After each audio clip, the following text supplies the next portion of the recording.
Hello दोस्तों, आपका स्वागत है हमारे चैनल जीके मास्टर में। और आज हम लोग बात करेंगे बीपीएससी शिक्षक बहाली 1 to 5 का डीएलएड अभ्यर्थियों के लिए कटअप कितना रह सकता है। और सबसे बड़ी बात, इसमें सभी पहलुओं को ध्यान में रखा गया है। कितने प्रतिशत अभ्यर्थी उपस्थित थे, अदर राज्य के कितने अभ्यर्थी हैं और किस कैटेगरी से कितने अभ्यर्थी फॉर्म अप्लाई किए हुए हैं, इन सभी ऑफिशियल डाटा के साथ आपको इसमें प्रूफ के साथ 100% आपको दिखाएंगे और कट्टा भी बताएंगे विस्तृत रूप से।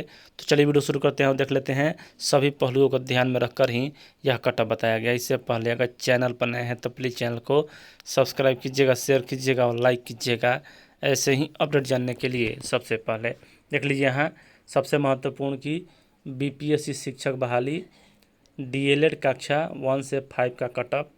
कुल जो डीएलएड अभ्यर्थी हैं उनकी संख्या 3,80,000 है। यह खुद बीपीएससी के चेयरमैन सर के द्वारा कहा गया है। और यहाँ इसमें एग्ज़ाम में 90% अभ्यर्थी उपस्थित हुए हैं, यानी कि इस एग्ज़ाम में 10% अभ्यर्थी अनुपस्थित रहे। इसका मतलब यह हुआ कि लगभग 40,000 अभ्यर्थी यहाँ अनुपस्थित रहे। शेष कितने अभ्यर्थी बचे कुल अभ्यर्थियों का? तो 3,40,000।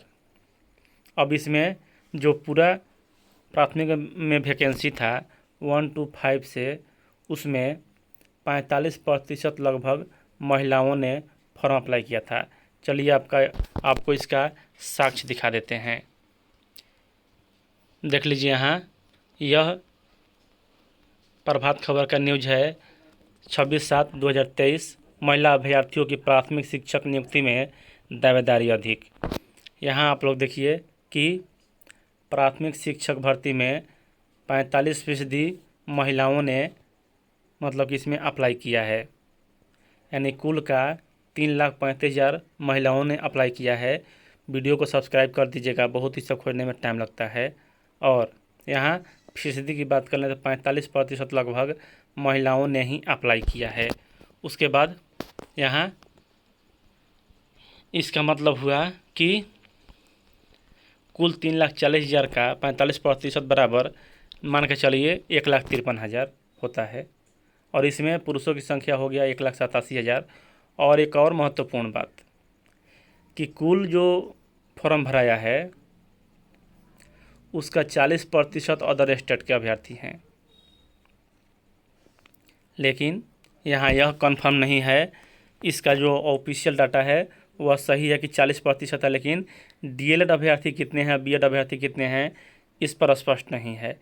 यानी जो बात किया जाए कि 40% यहाँ अदर स्टेट के अभ्यर्थी हैं, तो जो सीटें बचा उसमें सबसे ज़्यादा फाइट होने वाला है वह होगा जनरल के सीटों में।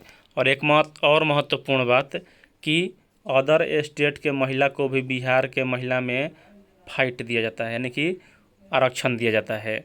सबसे बड़ी बात कि जो अदर स्टेट के महिलाएं हैं उन्होंने यहाँ अप्लाई किया है बिहार में, तो उन्हें बिहार के जनरल फीमेल में जितने सीटें होंगी उतने में वह फाइट करेंगी अदर स्टेट की महिलाएं, क्योंकि बिहार में यह नियम है कि अदर स्टेट के महिलाओं को भी यहाँ आरक्षण दिया जाता है।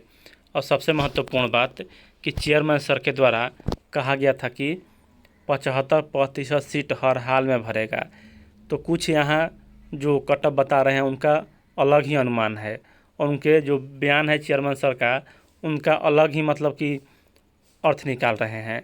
यहाँ चेयरमैन सर के द्वारा आपको देखिए यहाँ आप प्रूफ के साथ कि यह जो नोटिस जारी किया गया था 9/8/2023 को, और इसमें कहा गया था यह बात कि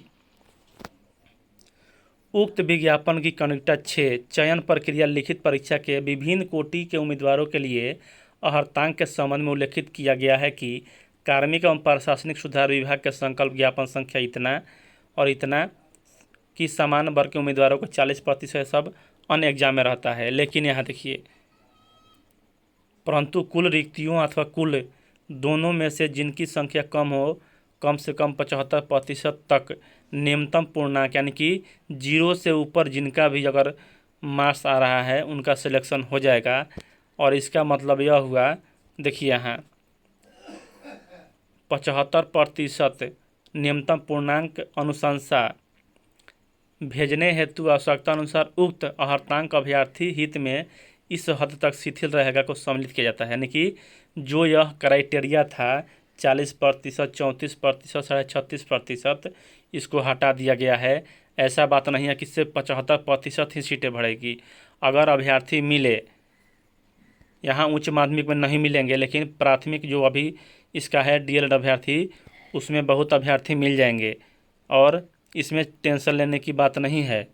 यहाँ 100% सीट भरेगा प्राथमिक का, क्योंकि यहाँ अभ्यर्थियों की संख्या अलग है। लेकिन यहाँ कुछ हैं जो अलग अलग अपना अर्थ निकाल रहे हैं।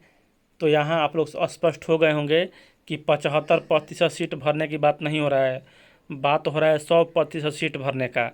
क्योंकि यहाँ इसलिए यह नियम लाया गया कि सरकार चाहती थी कि यहाँ जो जनता में विश्वास है उसे पैदा किया जाए और जनता को जगाया जाए कि इतना हार्ड क्वेश्चन पूछ दिया गया कि सरकार वैकेंसी भरना नहीं चाहती है।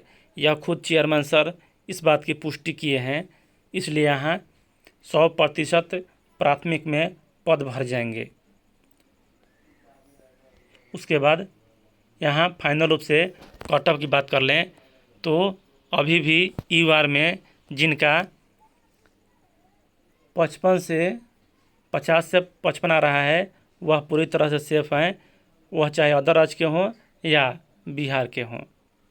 सबसे महत्वपूर्ण यही है क्योंकि बिहार में महिलाओं को 50% आरक्षण भी मिला हुआ है। और बिहार में जो जनरल महिलाएं हैं, अदर स्टेट की जितने भी जनरल महिलाएं हैं उन्हें भी यहाँ जनरल फीमेल में रखा जाएगा। अदर स्टेट की फीमेल हैं उन्हें जनरल फीमेल में रखा जाएगा, यहाँ भी उन्हें आरक्षण प्राप्त है। और बिहार के जो जनरल हैं उन्हें भी इसी में रखा जाएगा। और कुल सीटों का 40% अभ्यर्थी अदर स्टेट के हैं, इसलिए यहाँ कट ऑफ हाई रहेगा। अदर कैटेगरी से कम 10 से 12 नंबर, 20 नंबर भी हो सकता है। उसके बाद EWS 38 से 43 जिनका भी आ रहा है वह पूरी तरह से सेफ हैं, आपका नौकरी लग जाएगा। और फीमेल में 30 से 35 EWS। EBC का 35 से 40 आ रहा है तो वह पूरी तरह से सेफ हैं पुरुष में। और महिलाओं में 28 से 33 आ रहा है तो पूरी तरह से सेफ हैं। और BC में 40 से 45 पुरुष और 32 से 37 महिला। और SC में 33 से 38 और SC फीमेल में 25 से 30 और ST में 34 से 39 और ST फीमेल में 26 से 41। सबसे महत्वपूर्ण यहाँ समझने वाली बात होगी, जो अदर स्टेट के अभ्यर्थी होंगे वह समझ नहीं पा रहे होंगे कि यह कैटेगरी क्या है, उनके स्टेट में क्या होता है। हमारे स्टेट में तो यही है कि EY फीमेल ही सब रहता है और BC का कट ऑफ EWS से अधिक रहता है और SC का कट ऑफ ST से कम रहता है। तो इतना नंबर आपका आ रहा है इसके बीच में, तो आप पूरी तरह से सेफ हैं, आपका नौकरी लग जाएगा। और यहाँ फीमेल की बात कर लें तो सिर्फ जनरल के फीमेल को छोड़कर बाकी अन फीमेल का अगर थोड़ा 2-4 नंबर कम भी आ रहा है तब भी आपका सिलेक्शन होगा, क्योंकि यहाँ 50% पर आरक्षण रखा गया है। और प्राथमिक का 100% सीट भर जाएगा। ऐसी कहीं नहीं कहा गया है कि 75% ही सीटें भरेगा, 100% सीट भरेगा। अगर अभ्यर्थी नहीं मिल रहे हैं तो 0 भी कट ऑफ जाएगा इसका। खुद चेयरमैन के द्वारा, सर के द्वारा कहा गया है कि अभ्यर्थी नहीं मिलेंगे तो 0 से ऊपर जिनका भी है वह जाएगा। लेकिन इतना भी मतलब कि नहीं है कि अदर स्टेट या बिहार मिलाकर मतलब इतना मार्क्स आना ही चाहिए जो डीएलएड अभ्यर्थी हैं। तो आशा करते हैं आपको इसमें अच्छा जानकारी उपलब्ध कराए होंगे। अगर वीडियो पसंद आए तो प्लीज़ चैनल को सब्सक्राइब कीजिएगा। जिसका भी इतने क्राइटेरिया के अंदर आ रहा है वह पूरी तरह से फिट हैं और वह उनका नौकरी हो जाएगा। तो चलिए इस वीडियो में इतना ही। वीडियो देखने के लिए धन्यवाद।